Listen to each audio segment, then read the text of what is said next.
Yan, si Smash ngayon yung gamit ko. Syempre, Monday ngayon. Parang pag kinagat ka, Salmon yan, boss, no? Nanibago pa. Ay, parang paa ng ipis mo. saan pagka nakagat ka yan, dugo. Tapos, Ang laki ng ngipin magiging yan. gagamboy ka na rin. Nandito na tayo sa taas. Sa taas, kung saan, ay, wala na yung nag-ano dito ng mga pet shop, oh. Wala na. 2 araw lang ata yun. Guys, nakuha natin 2. 2, oh. 2. Ayan, oh. Tuloy tayo. Ayan, guys, oh. Ang laki niyan, oh. Tigda 2 kami. Yun yung isa, oh. General. Ito, sarhento. Tapos yung isa ko, general.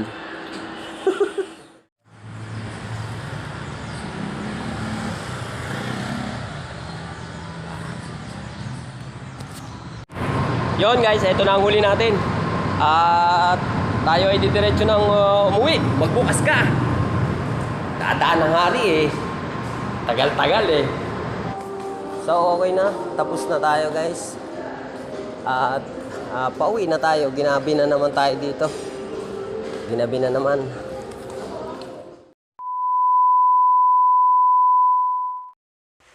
Isang magandang umaga sa inyo mga guys and girls. At eto, napakagandang umaga. At syempre, wag nating gagawing negatibo ang ating bawat umaga. Bagkos gawin nating positibo at kapaki-pakinabang.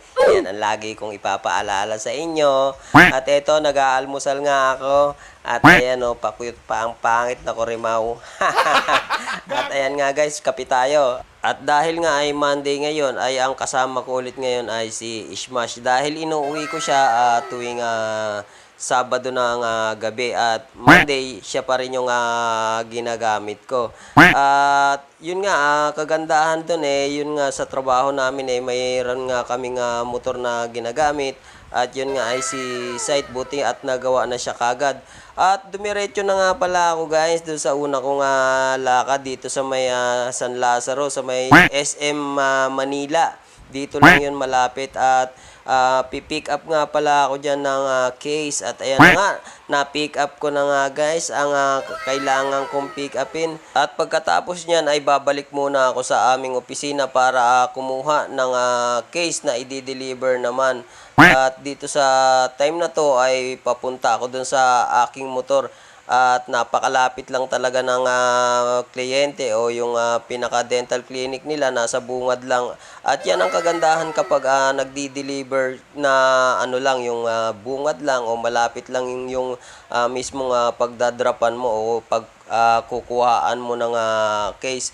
At hindi siya ano yung hassle ba kapag 'di ba karamihan sa ating mga rider hassle kapag malayo yung pagkukuhaan natin ng mga ng mga case o parcel na kailangan nating kuhain. Minsan meron pang bayad, kailangan mong mag-park talaga. Kadalasan kasi sa ibang pick up ko o sa ibang kliyente ay talagang walang parkingan at magbabayad ka talaga ng parking fee sa kanilang yung ground floor nila talagang may mga parking yan na kailangan mong bayaran. Yan ang pinaka talagang talo ng mga rider minsan kapag may bayad yung mga parking. At eto nga, bumalik ako sa aming opisina at inaya ako ng boss ko habang kumakain ako. Hindi pa ako natatapos kumain ay yun nga, inaya ako ng boss ko na ipakita yung ipakita pala yung mga yan yung isang malaking box na pinick up ko naman sa Cubao. Hindi ko kasi na ipakita kanina yung pinakaunang pick up ko. Pero yan ang pinakaunang pick up ko talaga, yung sa may bus station ng Cubao. Mga gagamba pala ang laman nun at nag-order na naman ang aking boss. At ang mga pala nun, ang lahi pala nun ng mga gagamba na yun ay salmon. At yung mga salmon na yun ay natatagpuan lamang doon sa sa may bandang Isabela, sa may Pangasinan. At yun nga, umorder yung boss ko at mas mura-mura pala doon kaysa doon sa dati naming kinuhanan. Kasi meron kaming paparating na naman syempre na tournament o yung katuwaan lang ba. At kasi parang nakakabata talaga tong laro na to at parang bumabalik talaga kaming lahat sa pagkabata. Yan, sa Sabado na naman yung aming laban at kinokondisyon muna namin yung kanya-kanya naming mga gagamba. Ako nga pala ay nakakuha ng 2 gagamba dyan o nakahingi. Yun nga lang sa kasamaang palad ay namatay yung isa. Pero binigyan naman ulit ako ng boss ko ng kapalit kasi nga sobra-sobra naman yung gagamba na binili namin. Dahil 20 pieces yun. At yung iba nga ay tigta 3 at ako lang siguro ata yung 2 piraso na nakakuha sa kanila. Pero sila tigta 3 karamihan sa kanila. Tapos ito nga sa may bandang Cubao naman, sa may Aurora, nag-deliver naman ako dito. At ayan nga, kukuhanin na nung ating client. At meron din ako ditong mapipick up sa kanila at 2 piraso siguro yun. Ayan, nasa plastic na kalagay. At syempre, kapag may pick up na marami, maraming gawa at masaya kami niyan kapag marami kaming gawa.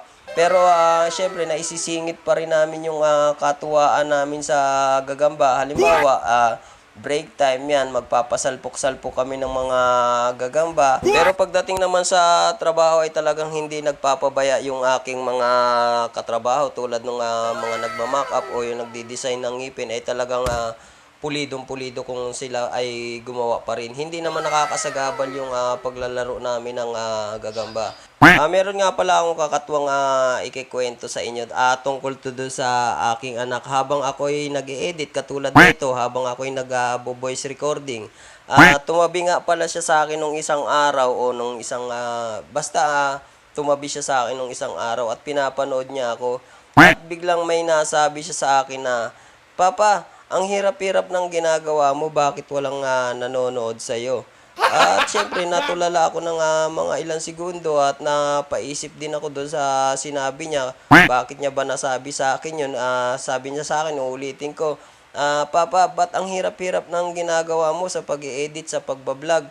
Pero bakit walang nanonood sa'yo o kakaunti lang ang nanonood sa'yo?" Ang pagkakasabi niya. Sabi ko naman, hindi ko naman hinahabol yung maraming manonood sa akin.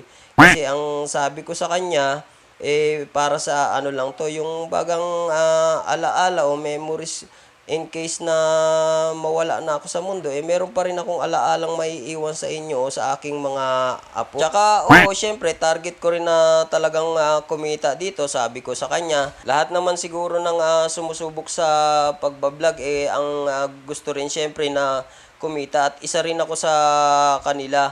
At sumusubok lang naman talaga ako sa social media. Kung papalarin, di maswerte. Kung hindi naman, okay lang. Kasi at least, ang mahalaga, sabi ko sa kanya, nag-i-enjoy ako sa ginagawa ko, anak. Yun ang mahalaga na lahat ng bagay, kailangan enjoyin mo lang. At the same time, kung may pangarap ka talaga sa buhay mo, wag mong hihintuan kung ano man yung mga sinimulan mo. At yun ang pinakamahalaga. Lalo na at nag-i-enjoy ka, wala namang problema kung ano ba yung mga content na ginagawa mo. Basta ang ginagawa ko ay tungkol sa buhay ko araw-araw as a rider. Yun lang ang makikita nyo sa akin guys, yung mga araw-araw kong ginagawa bilang isang rider dito sa aking bagong trabaho. Pati na rin yung pagsusulat ko at paggawa ko ng mga kanta. At yun nga pala guys, meron na naman akong nagawa na bagong kanta ngayon. At yun ay yung ituring na Sarili Ay Ginto. Tapos na siya pero hindi ko pa na-re-record at hindi ko pa nakakabisado. At ito nga pala yung aking gagamba na binigay ng aking boss. Ang tawag dyan ay Black Salmon. At ito yung brown naman na salmon. At ito ay ang sabi nila ay nakikita lamang o nakukuha lamang sa bandang Isabela sa may Pangasinan. At walang ibang lugar na merong ganitong klaseng gagamba. At talagang napakalaki nito at mga botsyog kumbaga. Kung susukatin mo yung galamay niya sinlaki ng kapag yung range ng galamay niya kapag bumuka sinlaki talaga ng 20 pesos. At napakalaki nun. Kung iisipin mo napakalaki nun kung ganun kalaki yung pinakagalamay.